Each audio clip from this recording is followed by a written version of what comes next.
Olá, tudo bem? Vamos falar agora sobre o chamado princípio da insignificância, também conhecido como da bagatela, ok? Bom, para entendermos este princípio, vamos relembrar que estamos estudando a teoria do crime e consideramos o crime como um fato típico, ilícito e culpável. Dentro da tipicidade, a qual é formada pela conduta, pelo nexo de causalidade, resultado e a tipicidade em sentido estrito, ou seja, a descrição do fato, a previsão do fato na norma, fato este considerado como criminoso. O princípio da insignificância, ele tem o poder de retirar a tipicidade, com base no seguinte entendimento. A tipicidade, por sua vez, em sentido estrito, vamos entendê-la sendo formada pela tipicidade formal e pela chamada tipicidade conglobante. A tipicidade formal nada mais é do que a adequação da conduta do sujeito ao que está previsto na norma. A tipicidade conglobante, por sua vez, ela é formada pela chamada tipicidade material e pela antinormatividade. Desses dois, nos interessa aqui a tipicidade material, que é considerada como o intuito primário do legislador real, ou seja, que o fato típico lesione um bem juridicamente relevante ou ameace de lesão um bem juridicamente relevante. Vamos exemplificar. Imaginemos que alguém, exemplo esse do doutrinador Rogério Greco, retirando o seu automóvel da garagem de forma afoita, pois está atrasado, ele então vem a atingir um pedestre que estava passando. Esse pedestre então é lesionado. Temos aí uma lesão corporal culposa provocada na direção de veículo automotor, tipo esse previsto no Código de Trânsito Brasileiro. Porém, essa lesão corporal não passa de um arranhão ali dos seus 2, 3 centímetros, que inclusive causou um sangramento. Então veja que nós temos uma lesão corporal culposa causada na direção de veículo automotor. Nós temos aqui então um tipo formal perfeito. A conduta foi perfeitamente encaixada no que está previsto na norma. Quando nós analisamos a antinormatividade, percebemos que esse fato realmente ele é ilícito. Mas quando nós nos deparamos e debruçamos para analisar a tipicidade material, nós percebemos que o intuito do legislador e o princípio da insignificância realmente é um vetor, um modo interpretativo, uma vez que ele não vem prescrito na norma, mas é a forma da doutrina e dos tribunais interpretarem, de tal forma que o intuito do legislador seja alcançado. Perceba que, com certeza, o legislador, ao tipificar condutas culposas no trânsito, não tinha em mente uma situação como essa, um arranhão, algo que não vai realmente afetar a integridade física da vítima a ponto de justificar uma repreensão penal. Perceba que nesse caso nós devemos restringir o alcance da norma penal. Devemos restringi-la de tal forma a não abarcar situações esdrúxulas. Outro exemplo do doutrinador que nós podemos citar é o seguinte: imaginemos que um casal de namorados estão passando por uma conveniência e ali um deles furta uma bala, ok? Põe na boca e ali naquele gesto adolescente, romântico, ele passa essa bala para a namorada ou para o namorado através de um beijo. Perceba que nós estamos diante de um fato típico. Houve um furto, e não apenas um furto. Ambos sabendo, tendo consciência do que estão fazendo, nós temos aqui um furto qualificado pelo concurso de pessoas. Olha só. Imaginemos então que o segurança ali percebe a atuação e apreende os dois são presos em flagrante. Você concorda que seria esdrúxula a condenação desse casal por um furto qualificado pelo concurso de pessoas? Mas se nós analisarmos a tipicidade formal, a conduta de ambos se encaixa perfeitamente no que está previsto na norma. Para casos como estes, surgiu então o chamado princípio da insignificância, onde é necessária análise da materialidade, da tipicidade material, no sentido de alcance da norma para cobrir, para proteger bens relevantes, bens jurídicos relevantes, lesões relevantes aos bens jurídicos. Nós temos uma aplicação muito atuante no nosso direito no que diz respeito aos crimes patrimoniais sem violência. Nossos tribunais têm atuado com uma certa tem atuado aplicando esse princípio da insignificância com grande, como vou dizer, frequência, ok? Ele é aceito sim. Lógico que, como o Supremo Tribunal Federal já se manifestou, não há como se criar um padrão pré-determinado para a aplicação do princípio da insignificância. Não é o valor em específico, mas realmente é o caso concreto. Então isso passa por análise casuística.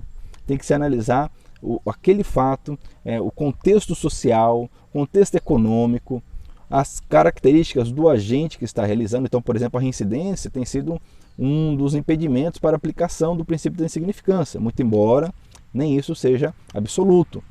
Então nós temos essa dificuldade de estabelecer um parâmetro pré-determinado para a aplicação desse princípio, que é muito importante.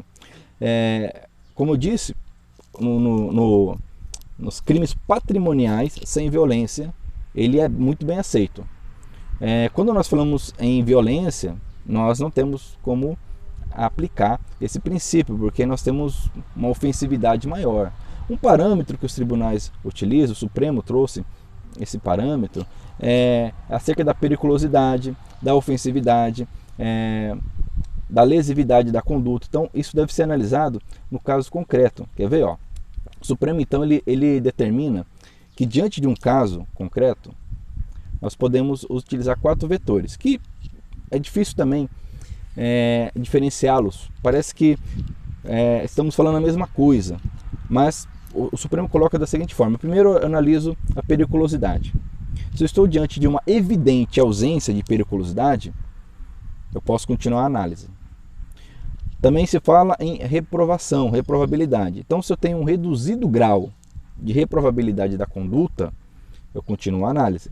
Se eu estou diante de uma ofensividade ao bem jurídico, ofensividade da conduta do agente, ofensividade mínima, eu continuo na análise. E se a lesão ao bem jurídico é inexpressiva, perceba que há uma lesão ao bem jurídico, não deixa de haver, existe. Mas se eu percebo no caso concreto que essa lesão ela é inexpressiva, eu posso então continuar a análise e declarar ali no caso concreto o princípio, a aplicação do princípio da insignificância. Perceba que não é uma análise fácil, ok? Mas é um vetor válido que tem sido utilizado. Inclusive, nós temos alguns enunciados do STJ acerca desse assunto. Um ponto bem polêmico, por exemplo, é a questão do tráfico de drogas, ou melhor, do próprio uso de drogas. Se a posse, por exemplo, para o uso próprio, se isso aceita ou não o princípio da insignificância. A depender. O STJ já se posicionou que não, que sim. O STF já se posicionou no sentido que aplica-se. Nós temos um caso, um julgamento do final de 2019, em que alguém foi condenado por tráfico, por ser surpreendido com 1 grama de maconha. E chegou esse caso ao STF e aplicou-se o princípio da insignificância. Então perceba que é bem casuístico, ok?